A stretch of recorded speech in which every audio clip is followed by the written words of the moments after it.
सब देखने और सुनने वालों को मोहब्बत भरा सलाम। इरफान अहमद खान साहब होंगे हमारे साथ। जर्मनी में क्या हालात चल रहे हैं और उस पर ही बातचीत होगी। खान साहब, क्या हालात चल रहे हैं जनाब?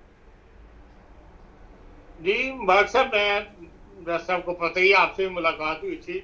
जी। जर्मनी से बाहर था, तो अब वापस आया हूँ। तो इस दौरान एक दो अहम वाकयात जो जर्मनी में हुए हैं, वो उसी पे बात कर लेते हैं। जी। आपको पता है कि जब से ये वार शुरू हुई है, हमारी गजा वाला इलाका, गजा की जो मसला है, उसके बाद से जाहिर है कि तमाम मुसलमानों में एक हमदर्दी पाई जाती है फलस्तीनियों के साथ, और जी। होनी भी चाहिए। जो ज्यादतियां की गई हैं या की जा रही हैं मुसलसल अर्ज फलस्तीन में, और फलस्तीन के फलस्तीनियों के साथ, उसका एक रिएक्शन, एक रद्द-ए-अमल जो है, वो मुसलमान कौम के ऊपर हर जगह पाया जाता है, जिसका इजहार भी करते रहते हैं। हम्म। लेकिन ये मुल्क जहाँ हम लोग आबाद हैं, खसूसन जर्मनी जो है, जिस पर आप बात कर रहे हैं इस वक्त, यहाँ पे हुकूमतें जो है अलर्ट रहती हैं हर उस काम से जो जिसमें एक नेगेटिव पहलू नुमाया हो जी। या शामिल हो, कि भाई उसका उनके मुल्क की सलामती के ऊपर क्या असरात मरतब होंगे। हम्म। वो उसके लिए ये फौरी तौर पर अलर्ट हो जाते हैं। जी। खास तौर पर 9/11 के बाद, और जो कुछ इंग्लिस्तान में चंद साल पहले हुआ, जो कुछ सड़कों पर लड़ाइयाँ हुई पुलिस की और मुजाहिरीन के दरमियान, ऐसे ही वाकयात बेल्जियम में और फ्रांस में हुए। हम्म। उस वक्त भी जर्मनी के अंदर वो कंजर्वेटिव पार्टी एंजेला मैर्केल की हुकूमत थी, लेकिन जो वजीर दाखिला है या जो इनकी सिस्टर पार्टी है, CSU, जी। जो बायरन के इलाके में हुकूमत करती है, उन्होंने बड़े सख्त इकदाम मतलब ऐलानात किए थे, और बड़ा तनकीद का निशाना बनाया था एंजेला मैर्केल को, कि भाई इन लोगों को जितनी गिरफ्त में लेना चाहिए हमें, जर्मन हुकूमत पर इन पर गिरफ्त डालनी चाहिए। जर्मन हुकूमत नहीं डाल रही, इसका हमें मुस्तकबिल में कोई ना कोई खुमियाजा भुगतना पड़ेगा। जी। उस वक्त भी बाहर अंडरग्राउंड तो ये हुकूमतें इस मामला में अलर्ट रहती हैं और निगाह रखती हैं कि भाई क्या कुछ हो रहा है मुल्क के अंदर। हम्म। बाद इकदाम उन्होंने इस वक्त भी उठाए थे। हम्म। ये सिर्फ जो फलस्तीन वाला मसला है, इसमें क्योंकि हमास के साथ हमदर्दी मुसलमान कौम सारे करते हैं, लेकिन ईरान ने खास तौर पर हमास के साथ एक ताल्लुक बना के रखा हुआ है। हम्म। तो उस वजह से इन्होंने नवंबर के अंदर एक सर्च ऑपरेशन किया था, जब ने जिसमें गिरफ्तारियां नहीं की थी, लेकिन जितने भी सेंटर्स हैं, शिया सेंटर्स या वो इस्लामिक सेंटर जिन पे ईरान की हुकूमत का कोई ना कोई ताल्लुक था या उनसे वो मदद लेते थे, उन पे ऊपर इन्होंने एक सर्च ऑपरेशन किया था। वो 50 से ज्यादा ऐसे सेंटर्स थे जिनमें ये ऑपरेशन हुआ था, हम्म। लेकिन इस पर ना तो कोई गिरफ्तारी की गई थी, ना किसी को बंद किया गया था। हम्म। लेकिन उसके बाद अलर्ट हो गए थे ये, और अपनी इन्वेस्टिगेशन वगैरह ये लोग कर रहे थे। जी। इस वक्त भी पूरे जर्मनी के अंदर 200 के करीब शिया सेंटर्स हैं, हम्म। जिनमें से रजिस्टर्ड जो है वो बहुत कम है। हम्म। जर्मन हुकूमत, मतलब जर्मन की इनका तरीक यही है, ये कहते हैं आप फराइन बनाएं और फराइन को रजिस्टर करवाएं, हम्म। ताकि आप किसी सिस्टम के अंदर आ जाए। जी। लेकिन हमारे बहुत ज्यादा मुसलमान सोसाइटी ऐसी मौजूद हैं जो अपने आप को रजिस्टर नहीं करवाती। हम्म। एक एरिया के अंदर चंद मुसलमान मिलके सेंटर खोल लेते हैं, मकान किराए पे ले लिया, नमाज़ी पढ़नी शुरू कर दी, एक ऑर्गेनाइजेशन से बना ली, कोई नाम रख लिया, लेकिन उसको रजिस्टर नहीं करवाते। हम्म। तो उन पर हुकूमत जो है अब बड़ी सख्त निगाह रखती है। पहले इतनी नहीं रखती थी, लेकिन 9/11 के बाद इस तरफ आहिस्ता आहिस्ता बढ़ते चले गए हैं। तो अब भी पिछले बुध के दिन जो है, ये इस्लामिक सेंटर्स के ऊपर जो शिया से ताल्लुक रखते हैं, उनके ऊपर हुकूमत ने ऑपरेशन किया है, हम्म। जिसमें 9 सूबों के अंदर 65 सर्च ऑपरेशन किए गए हैं, हम्म। जिसमें 200 से ऊपर पुलिस से ऊपर जो है पुलिस वाले वो इसमें शामिल हुए थे। और इसमें से इन्होंने 200 में से सिर्फ 4 सेंटर्स जो हैं वो बंद कर दिए हैं। हम्म। बाकी सेंटर उसी तरह खुले हुए हैं, उसी तरह उनमें इबादत वगैरह हो सकती है।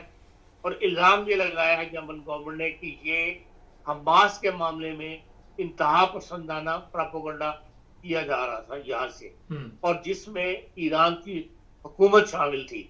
अगर आप यहाँ शहरी एक राय रखते हैं वो एक अलग बात है, लेकिन एक फॉरेन कंट्री से आपको एक गाइडलाइन दी जाए और आप उसमें इन्वॉल्व हो, तो उसके लिए वो जर्मन कानून इसकी इजाजत नहीं देता, या जर्मन बेसिक आइन के ये बात खिलाफ है।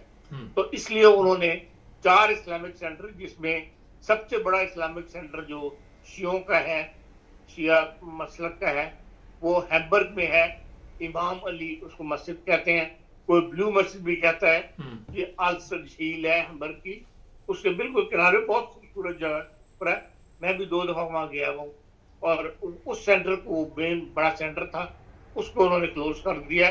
इसके अलावा 3 सेंटर जो है वो और उन्होंने बंद कर दिए हैं, और उन्होंने कहा है कि भाई ये जो सर्च ऑपरेशन हमने अब किया है, इसकी बेस जो है वो 1990 से हम इनको कंट्रोल कर रहे थे, इनको देख रहे थे। लास्ट नवंबर में जो हमने छापे मारे, उसके बाद जो हमें इंफॉर्मेशन मिली, और उसके बाद हमने फर्दर इंफॉर्मेशन की बेस पे ये इकदाम उठाया।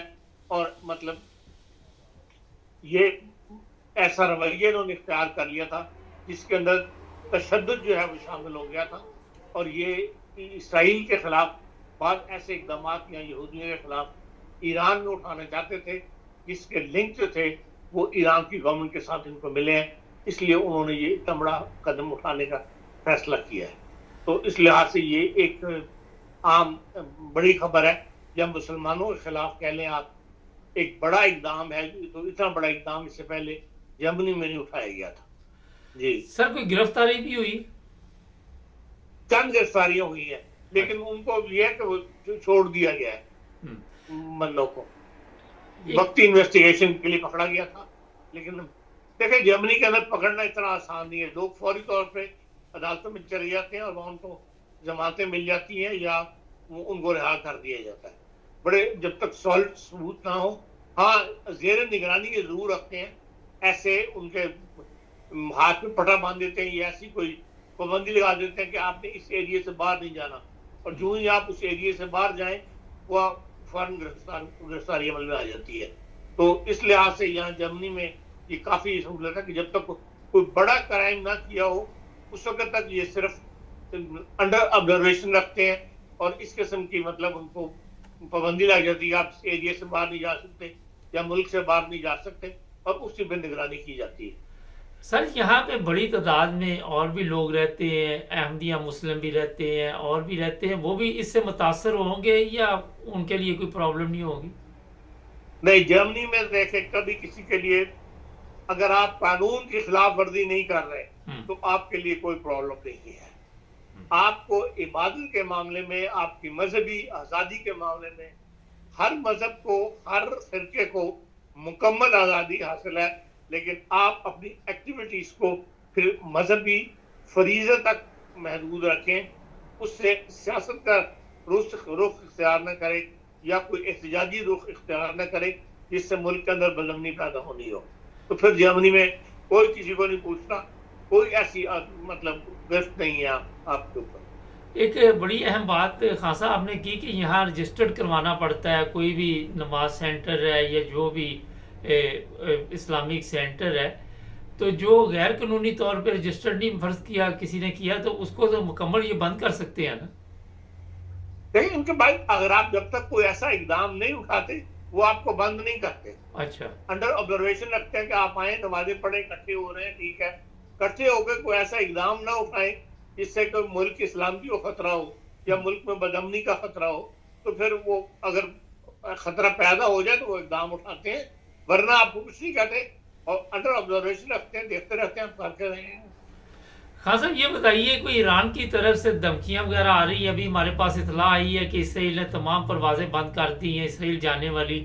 आप समझ रहे हैं कोई इस तरह के हालात होंगे कि ईरान कोई हमला कर पाएगा? मुबारक साहब, जो हालात पीछे दरपेश है, जो कुछ हमास जो फलस्तीन में हो गया है या अब तक होता रहा है, उसमें मुसलमानों का नुकसान ज्यादा हुआ है जी। मुसलमानों में इत्तेहाद ना होने की वजह से बैनुल अक़वामी तंजीमें मुसलमानों की मौजूद है, ओईसी मौजूद है, आपने एक ऐसी फौज बनाई हुई है जिसके जनरल रईस शरीफ साहब को सरबराह बनाया हुआ है, जो इस्लामिक फोर्स कहलाती है, जिसका मकसद कहा ही यही जाता है कि इस्लाम के ऊपर हमला हो, इस्लामिक ममालिक के ऊपर हमला हो, उसको डिफेंस के लिए वो उन्होंने बनाई है, फोर्स बनाई है। लेकिन बज़ाहिर नजर यही आता है कि वो सिर्फ सऊदी बादशाह की हिफाजत करती है, उनको सेफ रखने के लिए बनी हुई है। अभी तक मुसलमानों की तरफ से कोई ऐसा कदम नहीं उठाया गया जिससे इसराइल का कोई 5% 10% भी नुकसान हुआ हो। जो मिसाइल्स फेंके थे ईरान ने, उसका कोई ऐसा बज़ाहिर नुकसान नहीं कर सके वो, और मुसलमान ममालिक उनमें शामिल थे जिन्होंने उनके मिसाइलों के रुख मोड़ने में किरदार अदा किया। 2 इस्लामिक पॉलिस में शामिल थे। तो इसलिए इसराइल को ये तसल्ली है कि भाई ये जो मर्जी कर लें, मेरा नुकसान कोई नहीं बचा सकते, और दुनिया भी इसराइली का साथ देती है, मुसलमानों का साथ नहीं देती। इसलिए अगर कोई ऐसा इकदाम ईरान उठाना चाहता है या उठाता है, तो उसमें अब तक के हालात यही बताते हैं कि कोई ऐसा मुसलमान इसराइल को नुकसान पहुंचाने में हम नाकाम रहे हैं। अच्छा सर, ये बताइए, कहीं भी कुछ प्रॉब्लम होती है, जिस तरह इंग्लैंड में भी आपको पता है जो स्कूल पे हमला हुआ, या जर्मनी में भी मनहाइम में इस तरह का केस सामने आया था, तो मुसलमानों का नाम ही आता है और मुसलमान इसमें शामिल होते भी हैं। इसकी क्या वजह है? इसकी वजह ये कि आप ऐसे इकदाम करते हैं, आपके लिए जगह जगह जब आप सड़कें लोगों के नमाजें पढ़ेंगे, नारे इस किस्म के लगाएंगे, शरीयत की जैकेटें पहन के आप फिरेंगे, रात को लोगों को रोकेंगे सड़कों के ऊपर। यहाँ जमीन में हुआ कितनी हुआ था उसके इलाके में, कोयल के इलाके में, जो कोयल का इलाका जो है, वहां पे लोगों को रोका गया कि जी अब बारों में क्यों जा रहे हैं, शीशा बारों के अंदर, शरिया अलाउ नहीं कर रही। इस किस्म का इकदाम उठाएंगे तो लाजमी आप, खबर तो दुनिया में फैलती है, आप दुनिया की निगाह में आएंगे। ऐसा नहीं है कि आपको पर कोई, आपने कुछ नहीं किया और फिर आपको कोई जो है वो नुकसान पहुंचाया जा रहा है या आपको कोई नुमाया कर रहा है। इन तमाम मामलात में मुसलमान कम्युनिटीज इन्वॉल्व होती हैं, तभी उनका नाम सामने आता है। बहुत शुक्रिया खान साहब। नहीं, ये हालात चल रहे हैं जर्मनी से, और वहाँ पे सोशल मीडिया को भी कंट्रोल किया हुआ है इस वक्त मुकम्मल तौर पे। मगर मैं तो हमेशा कहता हूँ जिस मुल्क में रहे उसके कवानीन का ख्याल रखें और उसी के मुताबिक ज़िंदगी गुजारें, अपनी अखलाकी हालत बेहतर करें, तो फिर आपसे लोग पूछें आगे कि आप कौन लोग हैं। ज़बरदस्ती किसी को आप शराब से या किसी जुए खाने से मना नहीं कर सकते। हमारे चैनल को सब्सक्राइब करना मत भूलें, जुड़े रहें हमारे साथ।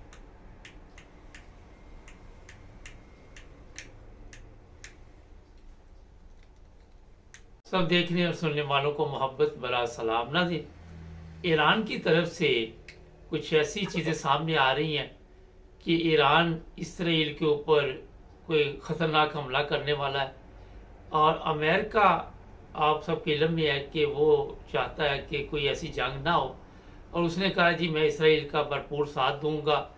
फिर ईरान की तरफ से ये भी आया कि जहाँ जहाँ समंदर में अमेरिका बैठा हुआ है उसके इलाके में उसको भी निशाना बनाया जाएगा। अब्दुल क़य्यूम साहब हमारे साथ हैं, इनसे पूछेंगे कि क्या ईरान इतनी ताकत रखता है कि इनका मुकाबला कर सके। जी सर। मुबारक साहब, एक इंफॉर्मेशन ये है कि रशिया ने ईरान को बड़े बड़े यानी आप कहें कि लंबी रेंज के मिसाइल भेजे हैं जी। उनके जहाज उनके आए भरे हुए, ये जो उनके ट्रांसपोर्टर्स होते हैं बड़े बड़े रशिया के, ये कल की एक न्यूज थी और साथ उसके एक फोटो भी लगाया हुआ था कि ये ईरान के जहाज, रशिया के जहाज लैंड कर रहे हैं ईरान के एयरपोर्ट के ऊपर। अभी जो ईरान की पोजीशन है, ईरान की बड़ी बेइज्जती हुई है दुनिया के सामने। ये तो आपको पता है कि एक मुल्क के अंदर एक वीवीआईपी आदमी था, वो छोटा मोटा आदमी नहीं था, वो उन्हीं की रिस्पेक्ट के लिए वहां पे आया, और उसको जो एक चीज मुबारक साहब इधर एक और क्लियर मैं करता जाऊं, ये देखें, ये बाहर से अटैक नहीं हुआ था मुबारक साहब जी। कभी भी इसराइल कोई मिसाइल मार के ड्रोन वहां से नहीं फेंक सकता, इतना दूर है। नंबर 2, बॉर्डरों के ऊपर ईरान की जो फौज लगी हुई है वो तो ट्रेस कर सकती हैं कि वहां पे चारों तरफ उनके मिसाइल ट्रेसिंग या बाकी एनिमी जहाज ये सब ट्रेस कर सकते हैं और उनको कैच भी कर सकते हैं, उनको उनके ऊपर अटैक भी कर सकते हैं। ये इंटरनली जैसे पहले साइंसदानों को मरवाया गया और जनरल्स को मरवाया गया, ये सब इंटरनल काम हुआ है क्योंकि इसराइल के बहुत सारे लोग ईरान के अंदर घुसे हुए हैं और उनको एजेंट या ईरान के लोग एजेंट बन गए इसराइल के और वो उसके कहने के ऊपर सब कुछ कर रहे हैं। तो ये जो लेटेस्ट इंफॉर्मेशन है वो यही है कि ईरान के अंदर से इसराइल के एजेंटों ने अटैक किया, एक खास मखसूस जगह उनको पता थी और बाकी साथ वाले कमरों को नुकसान नहीं हुआ। ऊपर वाले बिल्डिंग का एक ही कमरा टूटा। वो कहते हैं इसके ऊपर एक और क्या कहते हैं आमा का बंदा रह रहा था, उसको कुछ नहीं हुआ। तो ये जो अंदर ईरान के अंदर जो जासूसी का एक नेट है बाहर के मुल्कों का, ये उससे उसको नुकसान हुआ है। और आज की खबर ये थी कि बहुत सारे लोग ईरान की जो आर्मी है उन्होंने कंट्रोल ले लिया है कि हम खुद इंक्वायरी करेंगे। उन्होंने बहुत सारे बंदे पकड़ लिए हैं जो इस चीज में इन्वॉल्व हैं। अभी देखिए ईरान की जो बेइज्जती हुई है मुबारक साहब दुनिया की नजरों में, उसका वो अपना इजाला जरूर करेगा क्योंकि वो उसने उसके बयानात से पता लगता है कि हमारा मेहमान हमारे मुल्क के अंदर अगर कोई ताकत उसको मारेगी तो ये हमारे ऊपर अटैक है। ईरान के ऊपर अटैक का मतलब है कि हम उसका जवाब जरूर देंगे और बड़ा सख्त जवाब देंगे। और अभी ये जो मैंने आपसे इंफॉर्मेशन शेयर की है कि रशिया ने उनको बड़े लॉन्ग रेंज मिसाइल भेजे हैं बाई जहाजों पे और वो ईरान के हैंड ओवर कर दिए गए हैं कि ये मिसाइल तुम मारो इसराइल के ऊपर या बाकी जो तुम्हारे टारगेट्स हैं। तो इससे एक अमेरिका की जो इन्वॉल्वमेंट है, अमेरिका को आपको पता है कि इराक में भी बैठा हुआ है, सीरिया में भी बैठा हुआ है और अगर अमेरिका कुछ करेगा तो इराकी जो है ऑलरेडी उबल रहे हैं कि हम इनकी फौजों को यहाँ से निकालें। और सीरिया में भी लोग कहते हैं हमारी मुल्क से निकलो। और मिडिल ईस्ट के जो बाकी ममालिक हैं, आपको पता है सऊदीया हो गया या दुबई हो गया या ये अमान शन जो उर्दन शुर्दन है, ये सारे न्यूट्रलाइज्ड लोग हैं, ये दबे हुए हैं। और ये पहले भी ईरान ने जब अटैक किया था तो बहुत सारे इसके ड्रोन्स और मिसाइल इन्होंने रोके थे तीनों मुल्कों ने। और अभी जो मिसाइल हैं ये इस तरह के मिसाइल हैं कि उनको कोई रोक नहीं पाएगा। ये रशियन ने इनको दिए हैं और अलग ऐलान दिए हैं। 2 बड़े जहाज उसके कल लैंड हुए हैं और उसके ऊपर से ये मिसाइल उतार रहे थे। एक फोटो एक इमेज दिखा रही थी एक इंफॉर्मेशन जो है चैनल। तो इससे ये होगा कि ईरान अभी करेगा, रशिया इसके साथ है, रशिया ने इसको पीछे से बैकअप किया है कि तुम करो, मैं तुम्हारे साथ हूं, अगर अमेरिका इन्वॉल्व हुआ तो मैं तुम्हारी मदद करूंगा। सर ये बताइए कि मेरे पास भी आपने जो इतला बताई वही है कि इसमें कुछ ये भी इतला है कोई ईरानी भी साथ मिले हुए हैं जो भी ये काम डाला गया है। मगर इतने लोग ईरान के अभी तक कत्ल हुए, ईरान के पास से चलो जी 2 प्लेन आ गए, 3 प्लेन आ गए, ये जो मिसाइल है, मगर दूसरी तरफ इसराइल के पास तो काफी भारी असला है, एटमी असला भी है, सब कुछ मौजूद है। तो ईरान के साथ मुसलमान ममालिक भी साथ नहीं दे रहे, तो उसके बावजूद आप समझते हैं कि ईरान को कोई फायदा होगा? ईरान करेगा जरूर, ये मैं आपको बताऊं मुबारक साहब, एक बात तो आप नोट कर लेंगे, ईरान जरूर अटैक करेगा, उसका जवाब देगा, ये कंफर्म्ड है। नंबर 2, अभी देखें इसराइल के पास बेशक एटम बम हूं या ना हूं, बल्कि मैं आपसे ये भी इंफॉर्मेशन शेयर करूंगा कि एक तबसरा नगार ने जो लाइव टीवी के ऊपर बयान दे रहा था, उसने बोला था कि इनके पास कोई एटमी मिसाइल नहीं है ना एटम बम है, ये अमेरिका ने उसको दिए हुए हैं कि अगर तुम्हारे ऊपर अटैक हुआ तो मैं तुम्हें अपने एटमी बम और ये चीजें देता हूं अपनी तुम्हारी सिक्योरिटी के लिए। इन्होंने खुद बनाए नहीं आज तक, इन्होंने आपको पता ही है आज तक इन्होंने कोई धमाका नहीं किया इसराइल ने आज तक, अलग जिस तरह पाकिस्तान ने किया या इंडिया ने किया या चाइना या रशिया करते हैं, इन्होंने कोई नहीं किया। अमेरिका ने इनको एटम बम दिए हुए हैं और बाकायदा मिसाइल और एटम बम दिए, लेकिन वो कभी भी नहीं कर सकेगा क्योंकि इससे ईरान भी एटमी ताकत है। ये आप मुबारक साहब ये एक बात कभी ना भूलें कि ईरान के पास भी एटम बम है, ईरान के पास भी एटमी मिसाइल है। ये बहुत सारी यूरोपियन और अमेरिकन अदारों ने कंफर्म किया है और इंडियन ने भी कंफर्म किया है कि ईरान के पास सब कुछ है। अभी चूंकि इसके ऊपर एक बहुत बड़ा तमाचा लगा है तो ये इसको तो जरूर धोएगा वो किसी न किसी तरीके से, बल्कि अमेरिका ने ये बोला है कि अगर ईरान अटैक करता है तो इसराइल को बोला तुमने उसका जवाब नहीं देना, इसलिए कि फिर जंग फैल जाएगी पूरे मिडिल ईस्ट में। और इसका मतलब है कि अमेरिका को भी पता है कि ईरान जो है वो अटैक करेगा, और ईरान अटैक अभी छोटे मोटे हथियारों से नहीं करेगा, ये रशियन सप्लाई जो मिसाइल्स उसने दिए हैं, लॉन्ग रेंज मिसाइल जिसको शायद कोई पकड़ भी ना पाए, उससे अटैक करेगा ये।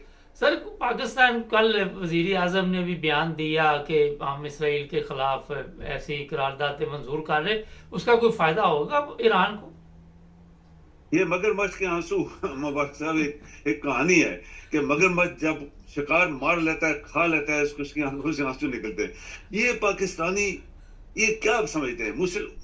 उम्मते मुसलमान यानी उम्मा जिसको हम लोग कहते हैं, इस्लामिक उम्मा या मुसलमानों की उम्मा, ये सब फ्रॉड है। ये झूठे लोग हैं, ये फ्रॉडी हैं, ये ऊपर से ऐसे ऐसे कर रहे हैं, अंदर से मिले हुए हैं लोगों के साथ।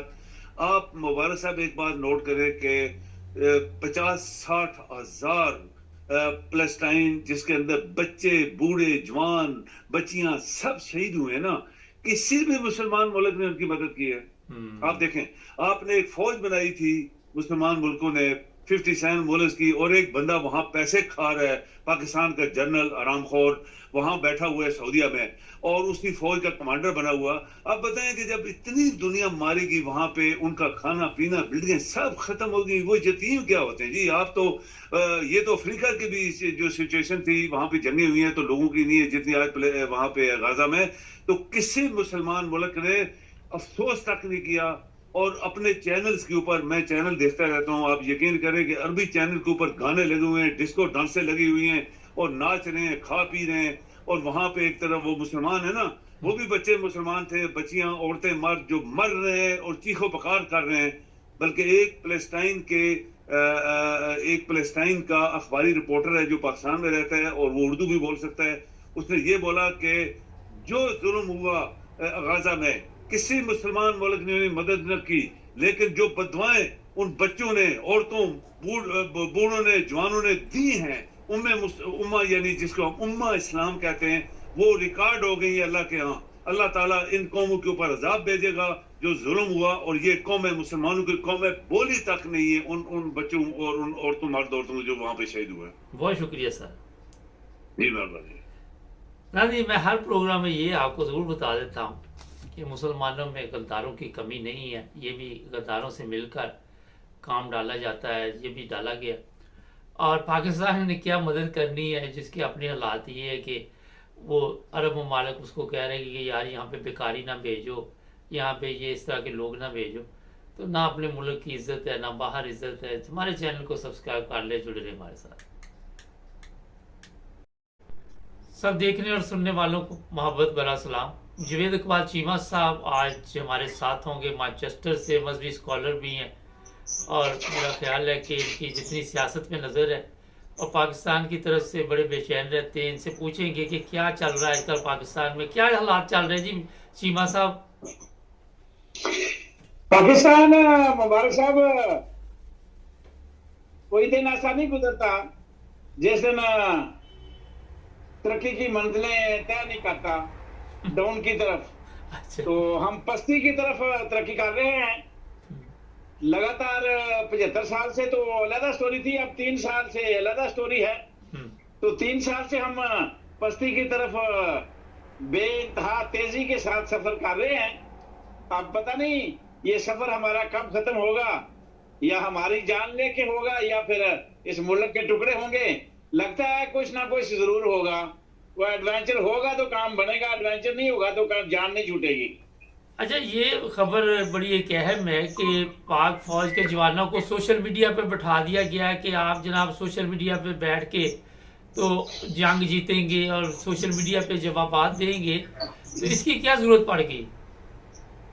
हाँ जी, वो खबर आई है इंटरसेप्ट, अमेरिका से भी खबर आई है कि इस तरह की बात हुई है। उन्होंने बड़ी कॉन्फिडेंस से ये कहा है, मगर इधर पाकिस्तान से ये कहा गया है कि हम उन सहाफियों के खिलाफ जो है ना वो कानूनी कार्रवाई करेंगे। तो कार्रवाई इन्होंने क्या करनी है, ये ड्रामेबाजी है, ये किसी मुल्क के खिलाफ। मैं तो समझता हूँ कि अभी इन्होंने जो ब्रिटिश वो जर्नलिस्ट के खिलाफ किया है, हो सकता है वो भी कोई ना कोई इनके खिलाफ गोल खिलाएगा, क्योंकि ऐसे तो बैठने वाला वो भी नहीं है। तो बाकी ये सब इनकी वो दमड़दूस है, वो जो कर रहे हैं। अब फौजियों को बजाय बॉर्डर पे भेजने के उनको डिजिटल दहशतगर्द बनाया जा रहा है। तो ऐसे ही है बस। असल में ज़हन में कुछ नहीं आ रहा करना क्या है। ये कोई एक ही बात है ज़हन में कि फिरौन जिस तरह कहता था सब अच्छा है, वो सब अच्छा को सुनने की उम्मीद पे मुल्क का बेड़ागर्क किया जा रहा है और अपनी आकबत खराब की जा रही है। और इस मुल्क के जो है ना वो तो बेड़ागर्क हो ही रहा है, अपनी आकबत भी बड़ा खराब होगी। और दूसरा इंटरनेशनल लेवल पे वो जो हमारी सुबकी होनी थी उसमें इजाफा ही होता जा रहा है। अल्लाह बेहतर जानता है अब ये क्या चाहता है। मैं तो एक ही बात कहता हूँ वारिस साहब, ये शख्स इसके माइंड में कुछ और है, जब तक इसके साथ कोई एडवेंचर नहीं होगा ये मुल्क की जान नहीं छोड़ेगा।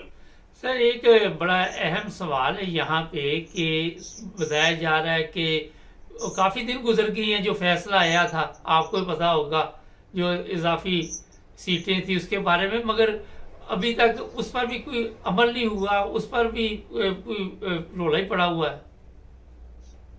शायद आपको याद हो मैंने आपसे अर्ज किया था कि ये किसी कीमत पे तहरीक इंसाफ को ये सीटें नहीं देंगे। हाँ, कहा क्योंकि था।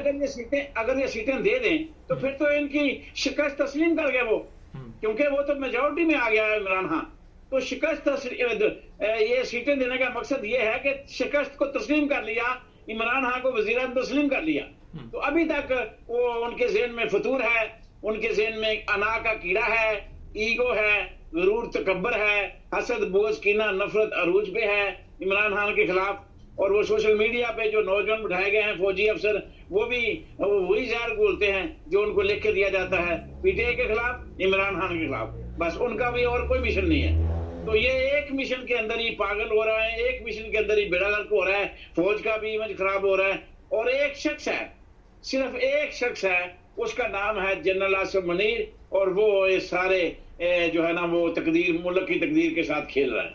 सर राना सनाउल्लाह पिकनिक मना रहा है यहाँ पे बेगम के साथ, और पाकिस्तान में लाहौर पूरे में सैलाब आया हुआ है, वहाँ पे लोगों के लिए खाने को कुछ नहीं, बिल जमा करवाने वाले खुदकुशियां कर रहे हैं। तो ये पिकनिक जरूरी होती है? जब घर के सरबराह करप्ट हों, जबकि घर के सरबराही जना और शराब में मुब्तला हों, तो अगर उनका बेटा कोई शराब पी रहा है, जना कर रहा है, तो वो क्या कहेंगे उसको? क्योंकि जो सहूलत का लेके आए हैं उन्हें पता है कि आईपीपी के मुआहदे शहबाज शरीफ के हैं, मलक मंशा के हैं, शहबाज शरीफ के बेटे के हैं, अपना नवाज शरीफ के हैं, सैफुल्लाह वो खानदान सारे और मिल मिला के 6-7 कंपनी के अलावा। तो हर वो शायद जानते हैं 7 आदमी हमारे आए हुए हैं फ्रांस के अंदर वो खेलने के लिए, और जिनमें आखिर के नंबर पे तैराकी वाला आया है आखिरी नंबर पे। तो ऐसे ही है, फजूल ही। अब उन्होंने जाना भी को नहीं, जो आए ने 6-7 उन्होंने वापस भी नहीं जाना, वो भी स्लिप कर जाएंगे इधर। तो राणा साहब याशी करने के लिए आए हैं। यानी इस मुल्क का अल्लाह ही हाफिज है, बागडोर भी उन लोगों के हाथ में है जो हर एहसास से आ रही हैं, और जो सहूलतकार हैं उनके अंदर एहसास इस हद तक मर चुका है कि वो सिर्फ एक्सटेंशन कुर्सी के चक्कर में इक़्तिदार के नशे में मुबतला है। बस वो वही बात है कि खानदानी होते हैं, और दूसरे लोग जिनको ऐसे ही मिल जाए हीरा कहीं नाली में गिरा हुआ, तो हीरे की पहचान होती नहीं है, वो गधे के गले में डाल देते हैं। तो सूरत हाल ये है कि पैसा है नहीं जहर खाने को, और अय्याशियां इनकी देखो तो टिकटॉक वाली अय्याशियां रूस पे हैं, 50 अरब खरब इधर लगा दिया फायरवॉल पे, वो कहीं वो जो पैसे उड़ा रहा है अरबों रुपए मीडिया पे, और जरदारी साहब अरबों रुपए माशाल्लाह सदारती उस पे लगा रहे हैं। यानी हैरान कौन बात है कि इनके अंदर कोई एहसास नाम की चीज ही नहीं है, एहसास ही मर गया है। तो इंसान तो एहसास से होता है, वरना तो वो लाश है। जिसका एहसास मर जाता है वो तो मुर्दा लाश है, वो तो जिंदा में तो बराबर नहीं है। अब ये अपने आप को जिंदा कह रहे हैं, तो मैं तो कहता हूं कि जिसके अंदर इंसान के अंदर एहसास ही मर जाए तो वो तो मुर्दा में है। तो मुर्दे हैं, ये अपने आप को जिंदा फिरौन समझते हैं, मगर है मुर्दा लाश। अच्छा, मुझे हंसी आपकी बात से आई कि आखिरी नंबर पे आया तो वो पता कि टिकटॉक पे लगा हुआ है कि कहीं डूब नहीं गया। शुक्र करो डूब नहीं गया कितने हो ना, बच गया। अस्तगफुरुल्लाह, अस्तगफुरुल्लाह। नहीं, लोग ये हाल है। हम ऐसे ऐसे गुरु चेले लाए हैं भाई। आप देखें आए कितने आदमी हैं। वो जो 7 एथलीट आए हैं ना, उनके साथ हमारे मेजबान कितने हैं, मेहमान कितने हैं? 27 है। लाने वाले वो पैसा ये नहीं। आप कोई मैं कहता हूँ मुबारक साहब, कोई जी शोर आदमी सोचे कि यार तुम इतने बंदे जा रहे हो, उधर होटलों में ठहरोगे, अय्याशी करोगे, क्या लेके जा रहे हो और क्यों है इतने तुम? एक एक आदमी जाता है, जहाज भर के ले चाइना गया, जहाज भर के ले गया, सऊदीया गया, जहाज भर के ले गए, जिधर भीख मांगने जाते हैं जहाजों में जहाज भर के ले जाते हैं। वो सारा पैसा तो गवर्नमेंट ऑफ पाकिस्तान का खर्च होता है। तुम्हें एक पैसा मिलता उधर से नहीं है, इधर से तुम अपने अरबों रुपए जाया करके आ जाते हो सिर्फ अपने अय्याशी के ऊपर। ये कैसे हुक्मरान हैं? मैं तो वही कहता हूँ ना कि काश ये मर जाते, इनमें गैरत भी नहीं। अच्छा काश ये मर जाते, इनमें तो गैरत भी नहीं है। मैं तो रहा हूँ कि खुद ही कहते हैं ना, शर्म भी नहीं है, हया भी नहीं है, गैरत भी नहीं है। तो वाकई ना शर्म है, ना हया है, ना गैरत है। अच्छा, जो हमास का एक लीडर जो है उसे शहीद किया गया ईरान में, पाकिस्तान के पार्लियामेंट हाउस में नमाज जनाजा पढ़ी जा रही है, तो वो आपने देखी वीडियो वाली? क्या नहीं किया? वो नमाज जनाजा पढ़ाई गई ना पार्लियामेंट हाउस में पाकिस्तान के। अच्छा। तो वो अल्लाह अकबर कह रहे हैं, तो वो पीछे से जैसे ईद की नमाज नहीं पढ़ रहे 2-3 बंदे, उसी तरह ही पीछे अल्लाह अकबर कर रहे हैं। ये तो हालत है कि पहले सीट तो ये बात तो छोड़े, गवर्नमेंट ऑफ पाकिस्तान की तरफ से एक भी बयान नहीं, सिर्फ इमरान खान की तरफ से जेल के अंदर से बयान आया है और पाकिस्तानी हुकूमत की तरफ से कोई किसी किस्म की चूचा नहीं की गई। यानी आप हैरान होंगे कि ये हमारी खारजा पॉलिसी है और ये हमारा स्टेटस है और ये हमारा इमेज है और ये हमारी सकत है, ये हमारी कुव्वत है, ये ताकत है, जिसके बलबूते पे हम जो है ना वो बड़े बदमाश बन रहे हैं, फिरौन बन रहे हैं। हमारे कोई इंटरनेशनल मामले पे हम जो है ना वो बोल तक नहीं सकते। पर में जो कुछ हो रहा है जुल्म की था, बोल तक नहीं सकते, इनकी जबानबंदी है। मैंने ये देखें कि इससे ज्यादा क्या अलमिया होगा इस पाकिस्तान के साथ। और ये सब कुछ क्यों हो रहा है? इसलिए कि जो आए हैं उन्हें भी परवाह नहीं है। वो कहते हैं जिन्होंने लाया है वो जाने, उनका काम जाने। और जो जिन्होंने लाया है वो कहते हैं कि इनको हमने काम करने के लिए लाया था, काम उनसे हो नहीं रहा। बस समझ देख लें कि कैसी कौम है। इतनी बगैरत कौम पूरी दुनिया के नक्शे के ऊपर नहीं है जितनी पाकिस्तानी कौम बगैरत है। सर ये बताइए, शहबाज शरीफ के मतलब एक खबर हमारे तक भी पहुंची, आपने भी सुनी होगी कि उसने इस्तीफा दे दिया था, फिर उसको कहा नहीं तुम इस्तीफा ना दो, दोबारा उसे बैठा दिया गया। तो ये चलने वाली है गवर्नमेंट? कुछ मेरे मुंह से गाड़ी निकल लगी थी, बच गया मैं। नहीं, कोई इस्तीफा नहीं, ये सब बगैरती है, ऐसे ही टोंसले हैं। ये मर जाएंगे, इन्हें ठुड्डे मार के निकाला जाएगा, ये इस्तीफा नहीं देंगे। 2 बातें याद रखें, मैं इस वीलाग में आपको अहम 2 बातें बता देता हूं। ना तो ये बगैरत इस्तीफा देके जाएंगे, ये ठुड्डे खा के जाएंगे, number 1। Number 2, general Asif Munir साहब बगैर एडवेंचर के इस मुल्क की तकदीर के साथ उस वक्त तक खेलेंगे जिस तरह जनरल जहाँ ने खेला था। बगैर एडवेंचर के वो भी नहीं जाएंगे। और ये भी PDM 3 जो आया हुआ है, ये टोला भी उस वक्त तक नहीं जाएगा जब तक इनको पीछे से ठुड्डे नहीं मारे जाएंगे। ये कोई इस्तीफा नहीं देंगे।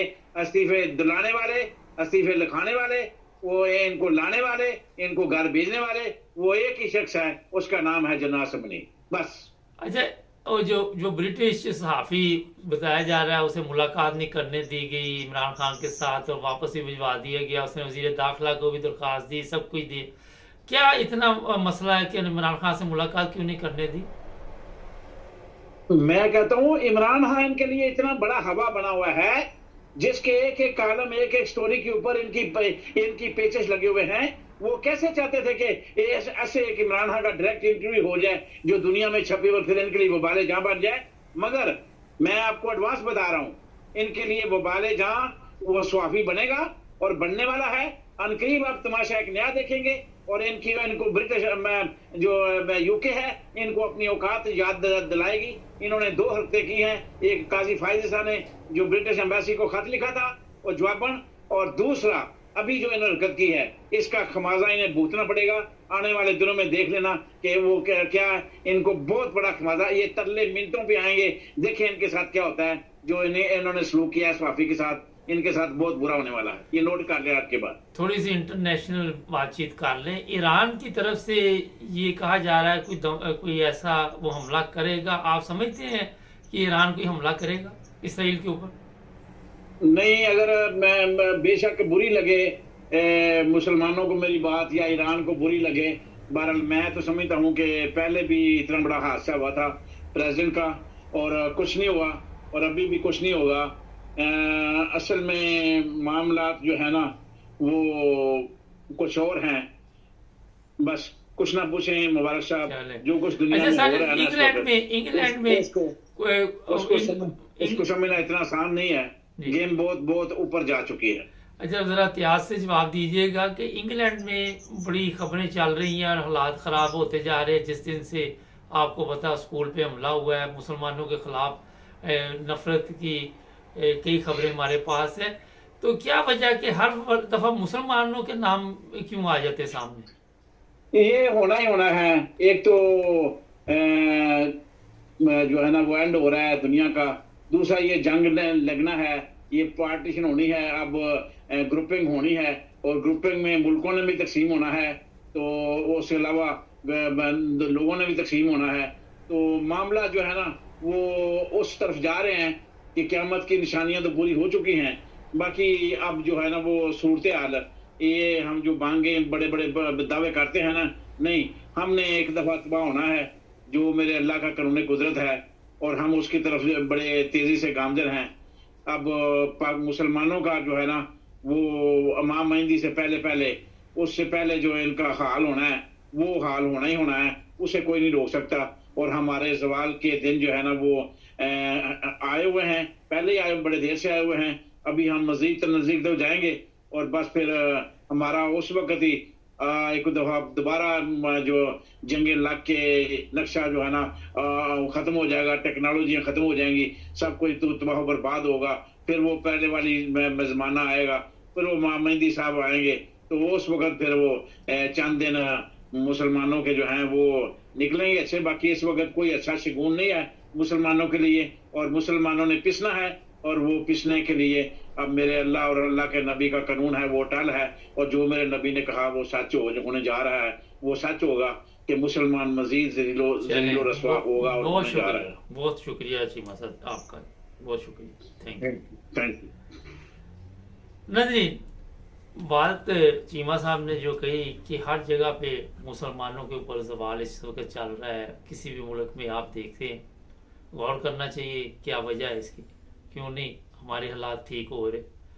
चैनल को सब्सक्राइब करना मत भूलें, जुड़े रहे हमारे साथ।